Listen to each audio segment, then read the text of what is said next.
2.6.1 bahagian 2. Selamat kembali ke bahagian kedua berkaitan dengan 2.6.1 mentakrifkan reka bentuk makanan. Tadi bahagian 1 cikgu dah terangkan berkaitan dengan takrifan berkaitan dengan reka bentuk. Tapi sebelum tu, macam biasa, cikgu akan ulang balik apa yang objektif pembelajaran untuk hari ini. Kita masih dalam objektif pembelajaran yang sama, 2.6.1. Rujuk buku surat 146 untuk bahagian kedua ni. Cikgu akan rujuk buku surat 146. Okay? Dan kriteria kejayaan, kita masih lagi membincangkan kriteria kejayaan yang pertama ni. Okay. Baik, tadi cikgu terangkan berkaitan dengan maksud reka bentuk. Sekarang kita akan masuk apa tu definisi makanan. Sebenarnya semua orang tahu makanan tu apa, cuma secara formalnya apa tu maksud makanan. Jadi ini adalah maksud makanan. Makanan merupakan sesuatu bahan yang boleh dimakan dalam bentuk pepejal atau bentuk cecair dan dihasilkan daripada haiwan atau tumbuhan. Bentuk pepejal tu macam nasi, ayam goreng, itu adalah bentuk pepejal. Bentuk cecair tu macam bubur, sup, itu adalah bentuk cecair. Baik. Itu maksud makanan, dan makanan dia ada ciri-ciri dia. Okay, makanan dia ada ciri-ciri dia. Ciri makanan yang pertama adalah tekstur. Okay, ciri makanan pertama adalah tekstur. Contoh tekstur ialah contoh macam dodol. Sebelum tu cikgu ingatkan lagi bahagian kedua ni ada banyak gambar makanan. Jadi harap sabar. Pujuk iman. Puasa. Tapi awak kena teruskan juga jihad untuk belajar ni. Walaupun akan digoda dengan gambar-gambar makanan yang cikgu akan tunjukkan. Okey, sambung balik. Baik. Ciri makanan yang pertama adalah tekstur. Tekstur ni maksudnya bahasa Inggeris tekstur. Okey. Tekstur ni maksudnya dia merupakan apa yang boleh dirasa dengan jari. Okay, tekstur ni adalah apa yang boleh dirasa dengan jari, dengan lelangit yang atas ni, dengan lidah dan dengan gigi. So bila orang tanya, apa tekstur makanan yang awak makan tadi tu? Jadi bila orang tanya soalan macam tu, maksudnya dia nak tahu apa yang awak boleh rasa dengan jari, boleh rasa dengan lelangit, boleh rasa dengan gigi dan lidah terhadap makanan tadi. Okay. Jadi contoh tekstur makanan yang ada. Sebab makanan ni dia banyak tekstur. Okay. Ni cikgu bagi contoh dia. Contoh tekstur makanan yang ada. Contohnya seperti dodol. Dodol dia mempunyai tekstur makanan yang liat dan melekit. Okay. Liat tu maksudnya bila awak pegang dengan jari, cuba bila awak tarik dia macam diliat lah. Dan dia agak melekit. Dan bila awak rasa dengan gigi, maksudnya awak gigit dan awak tarik dia liat. Itu adalah tekstur. Contoh tekstur adalah liat dan melekit seperti dodol. Contoh tekstur yang lain ialah rempeyek. Rempeyek mempunyai tekstur yang rapuh dan rangup. Okay, rapuh maksudnya bila jari awak patahkan, dia keperak. Dia perak bunyi. Dia rapuh. Dia mudah untuk dipatah-patahkan. Dan rangup maksudnya bila awak gigit dengan gigi, akan bunyi kruk, kruk, kruk, kruk, kruk. Jadi bila buat ASMR tu, dia akan menghasilkan banyak bunyi lah dekat ASMR tu. Cuba tengok Shadow ASMR, dia makan krepek. Dia bunyilah kruk, kruk, kruk, kruk. So itu menunjukkan bila awak makan sesuatu makanan yang dia, dan bila awak gigit dengan gigi, awak punya gigi, dia mempunyai bunyi kruk, kruk, kruk, kruk, awak tahu, tekstur makanan tu adalah rapuh, rangup. Macam tu. Dan antara tekstur makanan yang lain, lembut. Maksudnya bila awak rasa dengan jari tu lembut. Gigit pun awak tak perlukan effort sangat, awak just letak macam tu je, dia dah boleh selerai. Jadi itu adalah makanan yang lembut. Jadi melalui tekstur makanan, menariknya, melalui tekstur makanan, awak boleh tahu makanan tu berkualiti ataupun tidak, dan awak boleh tahu keadaan makanan tu masih lagi okey dan baik ataupun tidak. Okay, melalui tekstur makanan sahaja. Contoh, awak tahu dodol mestilah mempunyai tekstur yang liat dan melekit.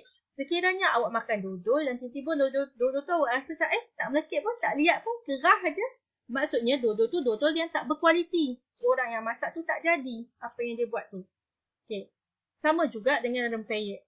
Rempeyek ni contohlah raya ada rempeyek ataupun kerepek lah awak makan untuk raya nanti. Lepas 2 minggu awak nak makan balik lah. Teringin dah kerepek yang aku makan raya hari tu, awak nak makan balik. Bila awak makan balik kenapa tak bunyi kerup-kerup? Kenapa kerepek tu tidak mempunyai tekstur yang sepatutnya? Jadi awak tahulah, kerepek ni telah lemau.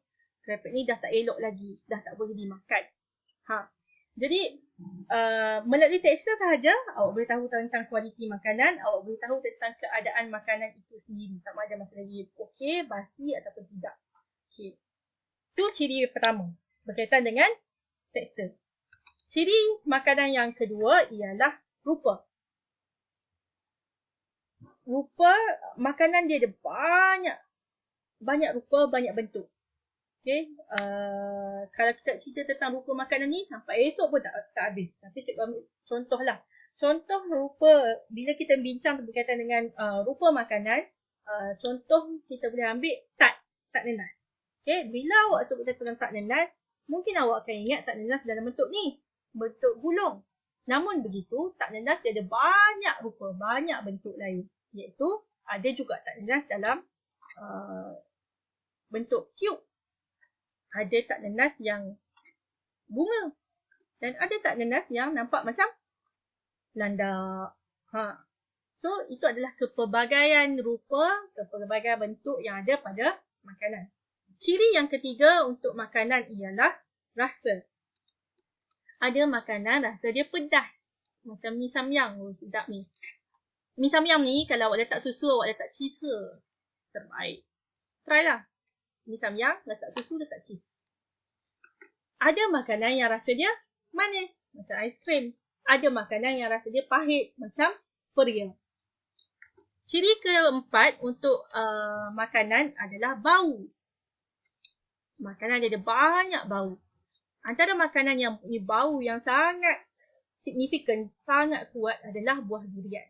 Ada orang suka dengan bau buah durian dan suka makan durian. Ada orang tak boleh nak hidu pun buah durian tu sebab bau dia orang kata busuk. Cikgu kata bau durian tu wangi. Tapi sekarang ni cikgu agak bermusuh dengan buah durian. Sebabnya hari tu cikgu demam 3 hari. Baru baik demam je ni.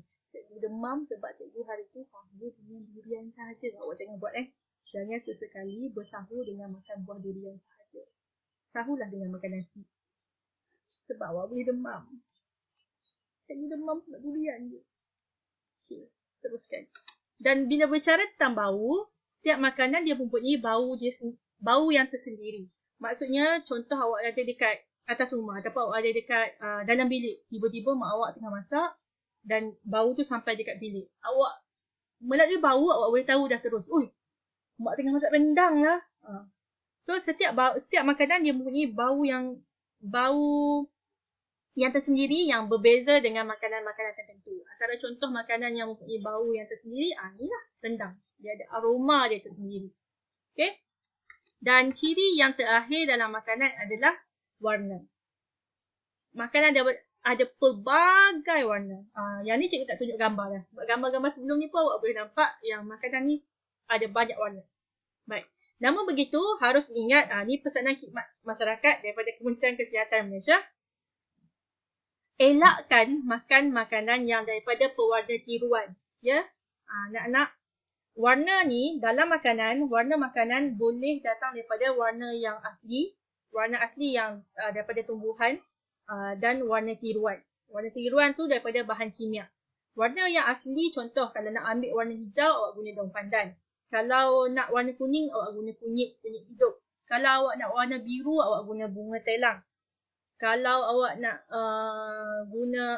nak warna purple, mungkin boleh guna ubi keledek purple tu. Kalau nak warna ada pelbagai tumbuhan yang akan menghasilkan warna-warna secara semula jadi yang tidak memberikan risiko kepada awak. Tetapi sekiranya makanan tu diperbuat daripada warna yang tiruan, dia lebih striking warna dia, elakkan. Kerana makanan yang menggunakan warna tiruan tu, warna tiruan punya bahan kimia yang tidak baik untuk kesihatan awak. Jadi anak-anak, elakkan mengambil makanan yang menggunakan pewarna tiruan. Okay? Ini nasihat khidmat masyarakat. daripada Kementerian Kesihatan Malaysia. Jadi kita akan masuk selesai berkaitan dengan takrifan berkaitan dengan makanan. Mencabar kan sebab ada banyak gambar makanan tadi. Cikgu akan masuk dekat bahagian ketiga untuk cikgu terangkan berkaitan dengan takrifan reka bentuk itu sendiri berserta dengan aspek reka bentuk. Okey? Kita jumpa dekat bahagian ketiga nanti. Jumpa lagi. Sekali lagi. Sarang ni.